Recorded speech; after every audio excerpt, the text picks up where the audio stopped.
우리 옆에 분들과 인사하시겠습니다. 성령 충만하십시오. 강하고 담대하십시오. 오늘은 선한 사마리아 사람이라는 제목을 가지고 하나님의 말씀 증거하도록 하겠습니다. 오늘 본문은 두 가지 이야기의 연속입니다. 우리가 잘 아는 선한 사마리아 사람 이야기가 나오고, 또 하나는 마리아와 마르다의 이야기가 나옵니다. 먼저 율법 교사가 예수님께 율법의 핵심이 무엇인지 묻습니다. 그때 예수님께서 대답하십니다. 하나님 사랑하고 내 이웃을 내 몸과 같이 사랑하라.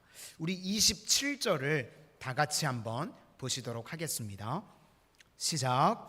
대답하여 이르되 내 마음을 다하며 목숨을 다하며 힘을 다하며 뜻을 다하여 주 너의 하나님을 사랑하고 또한 내 이웃을 내 자신같이 사랑하라 하였나이다. 그러니까 하나님 사랑과 이웃 사랑이 중요하다는 것입니다. 그리고 이제 선한 사마리아 사람 이야기를 합니다. 우리가 너무나도 잘 아는 이야기입니다. 그래서 평상시에 살폈던 것 말고 오늘은 좀 다른 관점으로 봤으면 좋겠습니다. 여기서 강도 만난 사람을요, 나라고 생각해 보자는 것입니다. 우리가 여러 가지 공경에 처한 분들이 계시지 않습니까? 경제적으로 어려움을 당한 분도 계시고, 질병으로 인해서 힘든 분도 계시고, 아마 앞길이 탁 막혀 있는 분들도 계실 줄로 압니다.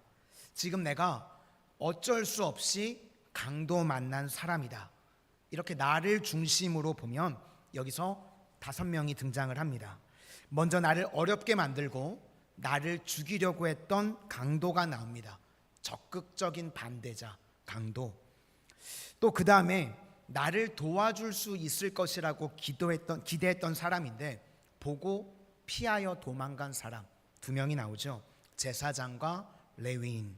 이렇게 나를 중심으로 3명이 나오고, 또 생각지도 않았던 사람인데 원수였는데 사마리아 사람이 나를 도와줍니다. 여기서 핵심은 누가 내 이웃인가 라고 하는 것인데, 공경에 처했던 나에게 이웃이 되어주었던 사람이 누구인가 하면 기대했던 존재가 아니라 전혀 기대도 하지 않았던 사마리아 사람이 나에게 이웃이 되어주더라. 그런 의미에서 선한 사마리아 사람을 부활하신 예수님이라고 생각할 수도 있다는 것입니다. 예수님께서 나에게 이웃이 되어 주신다. 그래서 나의 이웃은 곧 예수님이다. 저는 오늘 예배드리는 우리 모든 성도님들이 예수님 만나는 은혜가 임하게 되시기를 바랍니다. 선한 사마리아 사람이 강도 만난 나에게 오셔서 하신 일이 무엇인가 6가지를 하셨습니다. 오늘 그 내용을 먼저 살피도록 하겠습니다. 제일 먼저 오셔서 하신 일이 무엇인가 하면 불쌍히 여겼다, 이런 말이 나옵니다. 스프랑크 니조마이. 제가 여러 번 말씀을 드렸던 것 같은데 신약 성경에 이 스프랑크 니조마이라고 하는 단어가 총 16번이 나옵니다. 오늘 본문을 제외하고요, 이 스프랑크 니조마이라고 하는 단어가 쓰일 때마다 성경에서 기적이 나타났습니다. 예수님께서 불쌍히 여기시면요, 눈 못 뜨는 사람이 눈을 뜨게 됐고, 말 못하는 사람이 말을 하게 됐고, 죽은 사람이 살아나게 됐고, 그 다음에 오병이어에도 기적을 보시면 줄인 자들이 배불리 먹게 됩니다. 그러니까 예수님이 불쌍히 여겨주시면 기적이 나타나게 되더라는 것입니다. 사실 오늘 본문도요, 기적은 기적입니다. 길에서 죽은 바 된 사람이 건지게 되었으니까 이것도 사실 엄밀히 말하면 기적입니다. 그렇다 그러면 불쌍히 여기시면 100% 기적을 맛보게 된다는 것입니다. 오늘 예배 가운데 예배드리시는 우리 모든 성도님들을 예수님께서 불쌍히 여겨주시는 축복이 임하게 되시기를 바랍니다. 그러면 우리 삶에요, 기적이 나타나게 된다는 것입니다. 본문 33절 다 같이 보시도록 하겠습니다. 시작. 어떤 사마리아 사람은 여행하는 중 거기 이르러 그를 보고 불쌍히 여겨. 불쌍히 여긴다는 것은 은혜가 시작되었다는 것입니다. 또 다른 말로 하면 기적이 시작되었다는 것입니다. 저는 어느 순간부터요, 새벽에 눈을 뜨면 제일 먼저 하는 고백이 있습니다. 뭐냐면 불쌍히 여겨 주십시오. 제가 아침에 제일 먼저 새벽에 눈을 뜨자마자 하는 고백입니다. 주님, 불쌍히 여겨 주십시오. 목회 연수가 그리 오래되진 않았지만요, 목회를 쭉 하면서 보니까요, 그것밖에 없는 것 같습니다. 주님이 불쌍히 여겨주시지 않으면 안 됩니다. 하나님이 불쌍히 여겨주시지 않으면요, 아무것도 이룰 수가 없습니다. 베드로도 예수님의 영광을 보고 난 이후에 뭐라고 기도하는가? 불쌍히 여겨주세요. 그리고 또 하나가 나는 죄인입니다. 나를 떠나소서. 우리도요, 그 고백밖에 없다는 것입니다. 나를 불쌍히 여겨주십시오. 나는 죄인입니다. 그 고백이 있을 때 주님께서 우리를 건져주시는 줄로 믿습니다. 오늘도 병자와 죄인으로선 모든 백성들이 예수님의 불쌍히 여겨주심으로 말미암아 일어서게 되는 축복이 다 임하게 되시기를 주님의 이름으로 축원합니다. 두 번째로 하신 일이 무엇인가 하면 가까이 갔다고 하는 것이 나옵니다. 34절을 보니까 가까이 가서, 우리 인생 가운데 예수님께서 가까이 오시면요, 다 살아나게 된다는 것입니다. 이 드려지는 예배가 무엇인가 하면 예수님께서 우리에게요, 가까이 오시는 시간입니다. 옛말에 그런 말이 있죠. 금묵자욱 근주자적. 먹을 가까이 하면 검어지고 붉은 것을 가까이 하면 붉어진다는 것입니다. 그러니까 우리가 변화된다고 할 때는요, 우리는 뭐 힘쓰고 애쓰는 득도가 아닙니다. 기독교는요, 가까이 있는 것에 변화가 되는 겁니다. 우리가 변화가 되는 원동력이 무엇인가 하면 예수님께서 우리에게 가까이 와주셨기 때문에 우리가 예수님과 같이 변화가 되는 것입니다. 그래서 지금도 주의 자녀들이 하나님 앞에서 구해야 될 내용이 무엇인가? 주께 가까이 가기를 원합니다. 아까 불렀던 찬송가 435장과 같이 주께로 가까이, 주께로 가오니, 이것이 우리의 모습이 되어야 된다는 것입니다. 반면에 제사장들과 레위인은요, 외면했습니다. 피하여 멀리 갔다는 것입니다. 그런데 예수님은요, 우리에게 가까이 오시는 분이라는 것입니다. 그래서 우리 성도님들 잊지 마시기를 바랍니다. 내가 변화되는 모습이 있기를 원한다 그러면요, 가까이 가면 되는 것입니다. 혹 외국어를 잘하고 싶으면 외국어 잘하는 사람 옆에 가 있으면 됩니다. 그래서 제가 외국어를 못해요. 가까이 안 가거든요. 컴퓨터를 잘하고 싶으십니까? 그러면 컴퓨터 잘하는 사람 옆에 가서 붙어 있으면요, 저절로 컴퓨터를 잘하게 됩니다. 신앙생활도 마찬가지입니다. 내가 기도를 잘하고 싶다 그러면 기도를 많이 하는 사람 옆에 계속 가 있으면요, 나도 기도를 잘하게 됩니다. 전도도 마찬가지입니다. 전도 잘하고 싶으면 전도 잘하는 사람 옆에 가 있으면요, 나도 전도를 잘하게 됩니다. 그러니까 모든 것을 다 갖추신 분이 예수님이신데, 예수님께서 우리 삶 가운데 가까이 오시면 변화되지 않을 것이 하나도 없다는 것입니다. 부활이 무엇인가 하면 부활하신 예수님께서 우리 삶 가운데 가까이 오신 겁니다. 우리에게 가까이 오셔서 우리와 함께 하실 때 능히 우리도 부활하고 승리하게 된다는 것입니다. 오늘도 예배드리신 우리 모든 성도님들, 예수님께서 가까이 오시는 은혜가 다 임하게 되시기를 바랍니다. 세 번째로 예수님께서 하신 일이 무엇인가 하면 상처에 기름을 붓고 포도주를 붓고 싸매고 만져주셨다는 것입니다. 주님요, 이 손을 꼭 잡고 가소서 하듯이 예수님이 만져주셨다는 것입니다. 오늘 강도 만난 사람이 나인데 아무도 손대려고 하지 않습니다. 그런데 예수님이 오셔서 만져주십니다. 우리 예수님을 보면요, 나병 환자도 만져주시고요, 그 당시 다 피했던 사람인데 예수님은 만져주십니다. 또 어려운 사람들을 특별히 가서 예수님께서는 만져주시는 것 같습니다. 여기 제사장과 레위인이 피하여 갔다고 하는데 그 이유 중에 하나를 굳이 들면요, 시체를 만지면 부정해집니다. 그렇게 되면 예배 인도를 할 수가 없는 겁니다. 그러니까 지금 거반 죽게 돼서 이 제사장과 레위인이 예배 인도를 하러 가야 되기 때문에 손대면 안 된다, 그래서 갔다라고 백보양보해서 그렇게 이해할 수 있을 것 같습니다. 하지만 지금 당한 사람 입장에서는요, 괴롭고 너무나도 외로운 일입니다. 죽어가고 있는데 홀로 버려졌습니다. 그런데 예수님은 가까이 오셔서 만져주신다는 것입니다. 특별히 야이로의 딸도 보니까요, 예수님께서 쿰이라고 말씀하셨죠. 아람어로 일어나라, 달리다 쿰, 소녀여 일어나라, 그렇게 말씀하시면서 그 어린아이를 만져주셨다고 나옵니다. 우리도 아프고 힘들 때요, 예수님께서 우리 삶 가운데 오셔서 우리를 만져주시는 줄로 믿습니다. 예수님이 만져주시면요, 죽은 자도 살아나게 됩니다. 달리다 쿰. 오늘 예배드리신 우리 성도님들 삶 가운데 죽었던 영혼들이 예수님께서 만져주심으로 말미암아 쿰 하고 일어나지는 은혜가 임하게 되시기를 소망합니다. 네 번째로 예수님이 하신 일이 무엇인가? 위험이 없는 주막으로 함께 가셨다는 겁니다. 동행하셨다는 겁니다. 34절, 본문 34절을 다 같이 보시겠습니다. 시작. 가까이 가서 기름과 포도주를 그 상처에 붓고 싸매고 자기 짐승에 태워 주막으로 데리고 가서 돌보아 주니라. 지금 이 사람은요, 혼자서는 갈 수 있는 능력이 없습니다. 거의 죽게 되었습니다.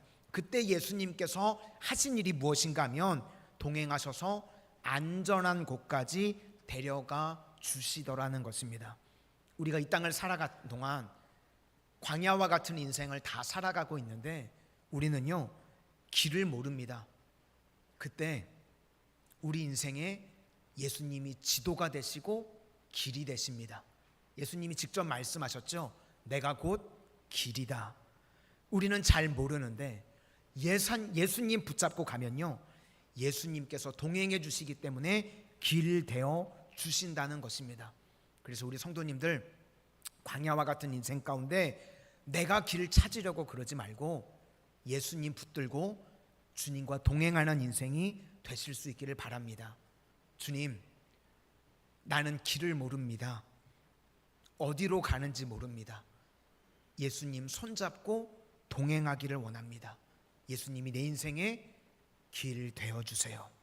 그때 예수님께서 오셔서 하시는 일이 무엇인가 하면 우리 성도님들 삶 가운데 길이 되어주신다는 것입니다.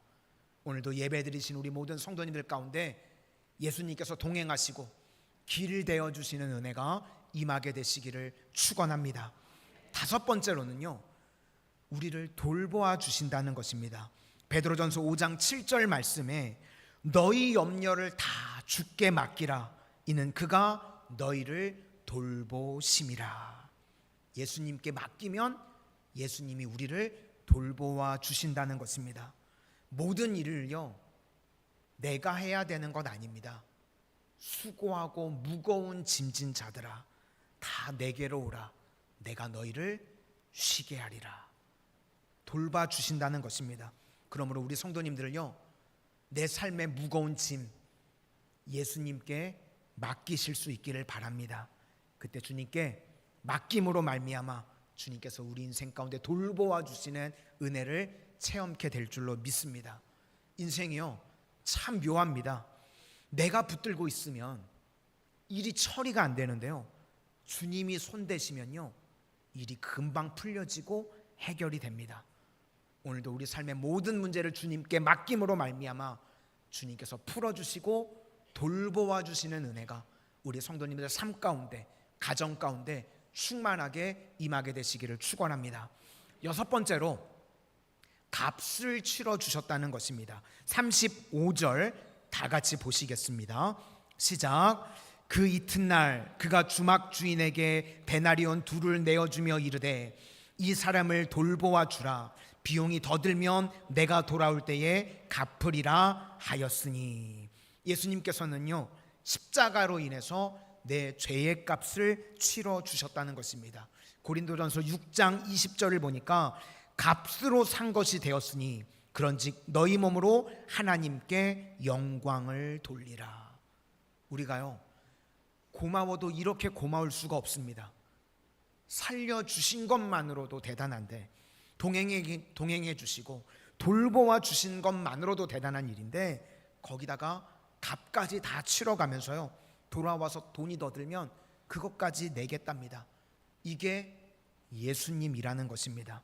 오늘도 예배 드리시는 우리 모든 성도님들, 이런 예수님을 만나실 수 있기를 바랍니다. 오늘 6가지를 했다고 말씀을 드렸습니다. 불쌍히 여겼다. 오늘 예배 드리는 성도님들 삶 가운데요, 예수님께서 불쌍히 여기시면 기적이 나타납니다. 믿으시기를 바랍니다. 그리고 가까이 오셨다. 우리 삶 가운데 가까이 오시면 우리가 다 일어나게 됩니다. 또 만져주셨다. 그러면 쿵 하고 죽음의 세력에서 우리가 살아나게 된다는 것입니다. 또 동행해 주셨기 때문에 예수님께서 우리 인생의 길이 되어 주십니다. 돌봐주셨기 때문에 주님께 맡기면 주님께서 우리 삶의 모든 문제를 풀어주시는 줄로 믿습니다. 그리고 마지막으로 우리들의 모든 것에 빚진 것들, 이 죄의 짐들 주님께서 다 값을 치루어 주셨다는 것입니다. 그래서 예배 시간은요, 우리가 예수님 만나는 시간입니다. 독자적으로 눈 감고 예수님 만나시면 안 되고요, 이 말씀을 통해서 우리가 예배 가운데요, 예수님 만나는 시간입니다. 예수님 만나면 모든 문제가 해결되고 승리하게 되는 줄로 믿습니다. 오늘도 예수님 만남으로 말미암아 오늘 살폈던 6가지의 은혜가 우리 성도님들 삶 가운데 충만하게 임하게 되시기를 바랍니다. 이제 그러면 그 다음 이야기는요, 내가 할 일이 있다는 것입니다. 내가 할 일이 무엇인가 하면, 원래 사마리아 사람과 유대인들은요, 원수였습니다. 원수였던 사람이 도와주었습니다. 우리도 예수님과 원수였습니다. 그런데 원수였던 그분 예수님이 나를 도와주셨습니다. 우리도 마찬가지입니다. 이제 원수의 이웃이 되는 것입니다. 어떻게 하면 되는가 하면, 우리는 매뉴얼 가지고 하는 게 아닙니다. 내가 받은 은혜대로 하시면 됩니다. 예수님이 나를 불쌍히 여겨주셨으면 나도 원수를 불쌍히 여겨야 되고요, 예수님이 나를 가까이 하지 못할 존재였는데 가까이 하셨으면 나도 원수를 가까이 해야 되고, 예수님이 나를 만지면 안 되는 존재인데 만져주셨으면 그러면 우리도요, 만지면 안 되는 존재에게 가서 만져주는 것입니다.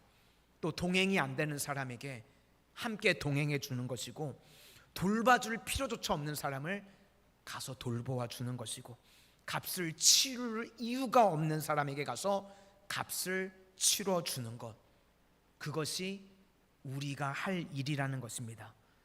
어떻게 하면 되는가? 받은 사람은 합니다. 은혜 받은 사람은요, 받은 은혜대로 하면 되고요, 사랑받은 사람은 받은 사랑대로 흘려보내면 된다는 것입니다. 우리가 못하는 이유가 무엇인가?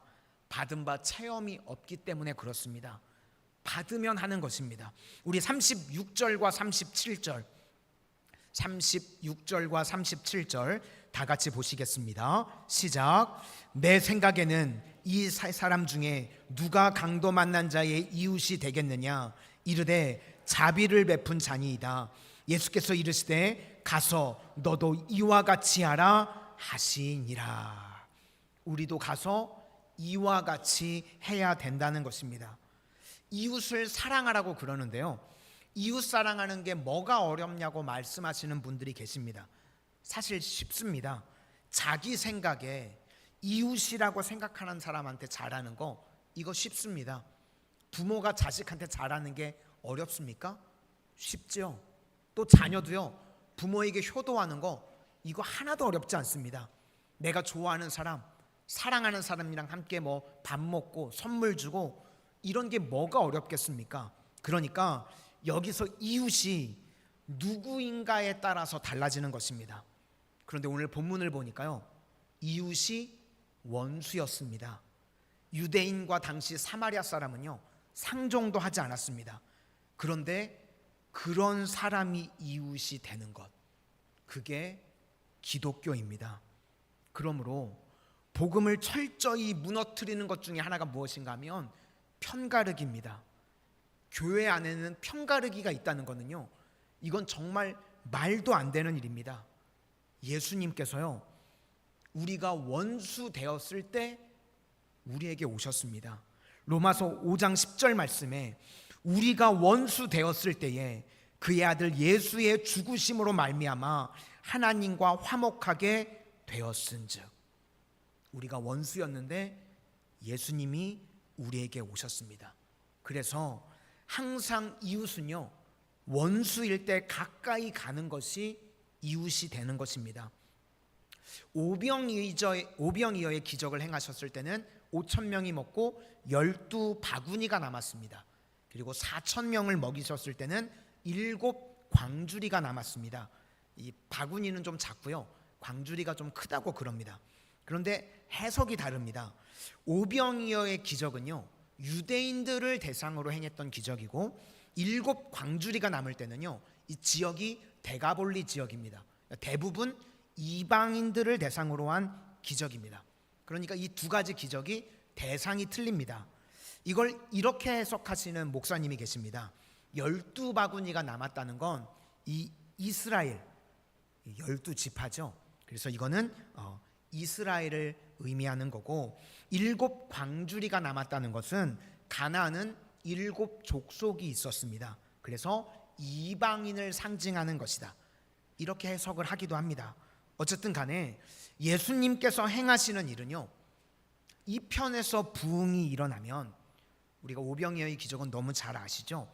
오병이어의 기적이 일어났을 때 세상의 사람들이요, 예수님을 임금으로 왕으로 삼으려고 그랬습니다. 그랬더니 예수님이요, 그곳에 머무시지 않습니다. 배를 타고 이방 땅으로 건너가십니다. 그러니까 부흥이 일어난다고 예수님이 그곳에 머무시는 것이 아니라 예수님의 마음은요, 또 이방인에게 가 계시는 겁니다. 그래서 그 지역에 가가지고 병 고치시고 기적을 행하시고, 그 다음에 또 거기에만 마음이 머무시는 것이 아니라 잃어버린 양들, 유대인들에게 또 행하십니다. 그러니까 예수님은 한 곳에 머무시는 것이 아니라 양편을 다 품으시는 겁니다. 예수님은요, 유대인에게만 구세주가 되시는 것이 아니라 온 세상의 구세주가 되시는 줄로 믿습니다. 우리 교회도 이런 모습이 있어야 되는데요, 우리가 믿는다고 하면서요, 이상한 사람들이 있습니다. 자기 편이 있고 원수가 있습니다. 그렇다는 이야기는요, 아직 복음이 뭔지 사랑이 뭔지 아무것도 모르는 겁니다. 그런 사람은요, 어디 가서 마산 성은교회 다닌다 그러시면 안 돼요. 마산 중앙교회, 감리사님 들으시면 안 되는데 막 어디 가서 막 화내고 싸울 때 있잖아요. 난 마산 중앙교회다 그러시면 되고, 선행을 베푸실 때 마산 성은교회에서 왔습니다 이러시면, 감리사님은 모르게 해주세요. 편가르게 한다는 거는요, 그건 주의 자녀가 아닙니다. 가장 복음적인 사람 꼽을 때 우리가 아브라함 링컨을 많이 이야기를 합니다. 링컨을 늘 조롱하는 사람이 있었다 그러죠. 원숭이 닮았다고. 그래가지고 원숭이 아니라고 일부러 턱수염도 길게 기르고 그랬었습니다. 그래서 원숭이 같다고 대표적으로 놀렸던 사람이 스탠턴이라고 하는 사람인데, 링컨이 대통령이 되고 난 이후에 이 스탠턴을 어떻게 했는가? 미국의 국방부 장관으로 세웁니다. 그래서 많은 사람들이 이야기를 하죠. 왜 그 사람을 거기다 세웠냐? 그랬더니 링컨이 하는 말이 이게 복음 정신이다, 그렇게 이야기했습니다.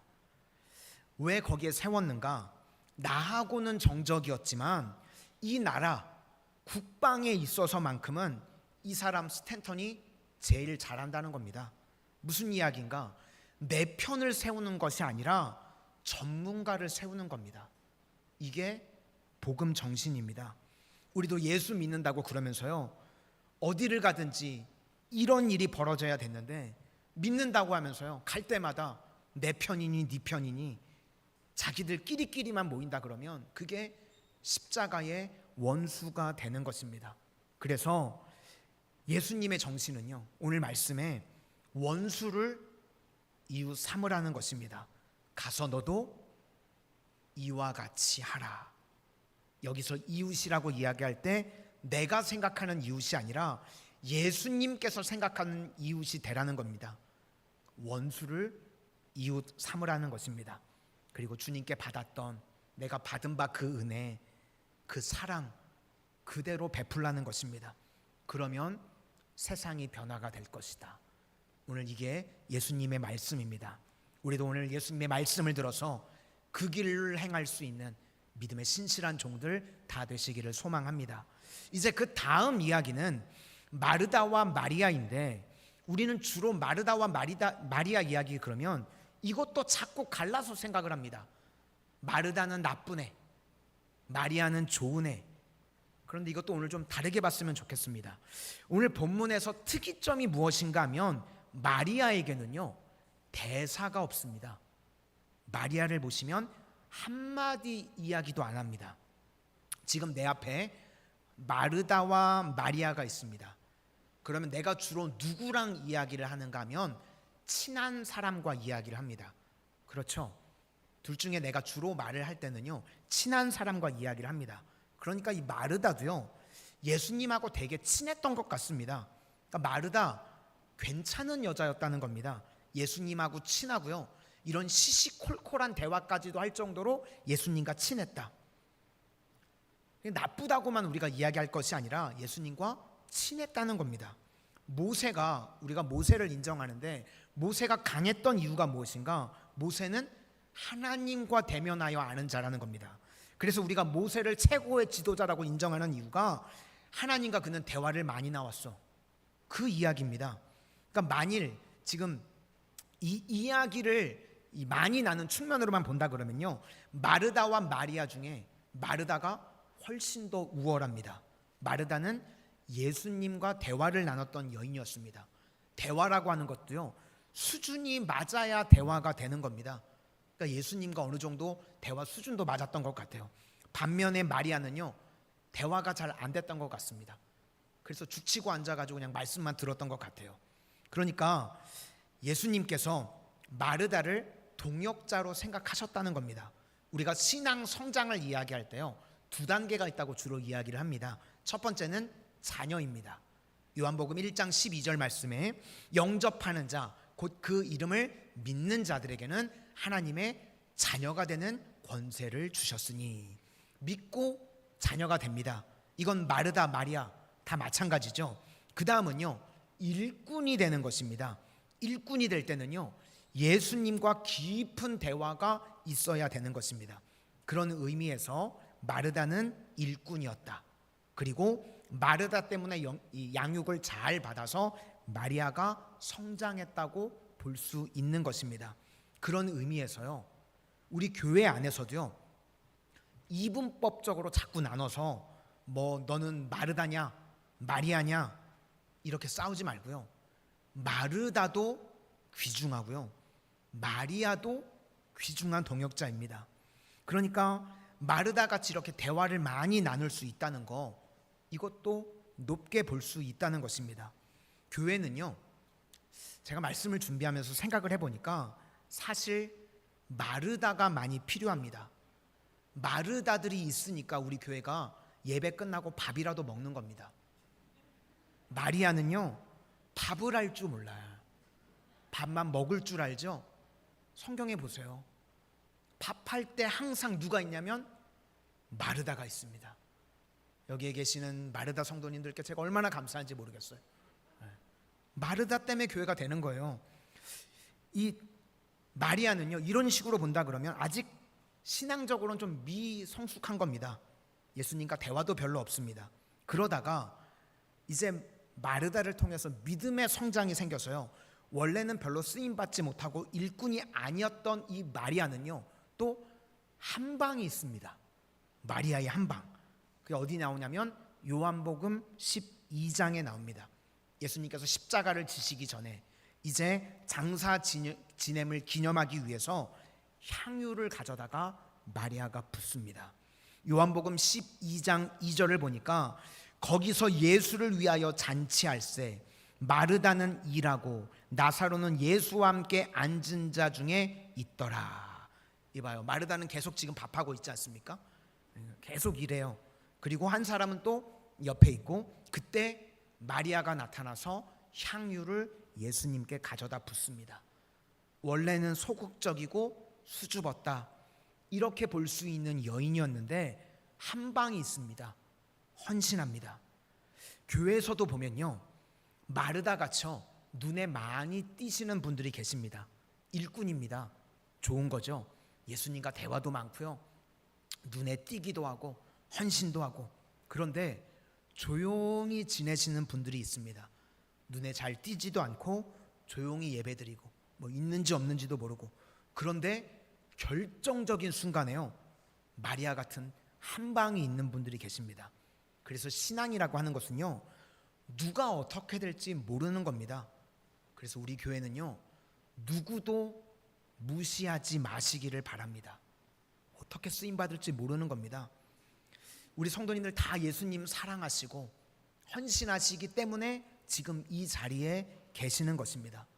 뭐 억지로 끌려온 남편분이라고 그래서요 무시하시면 안 돼요. 그분이요 언제 또 한 방이 있을지 모릅니다. 교회가 그렇다는 겁니다. 꾸준하게 섬겼던 마르다, 이 헌신도 주님께서 귀중하게 보시고요, 마리아의 한 방, 이건 역시도 귀한 헌신이라는 것입니다. 오늘 여기서 관점은요, 편가르기 하지 말라는 겁니다. 주님의 몸된 교회는 하나의 공동체인 줄로 믿습니다.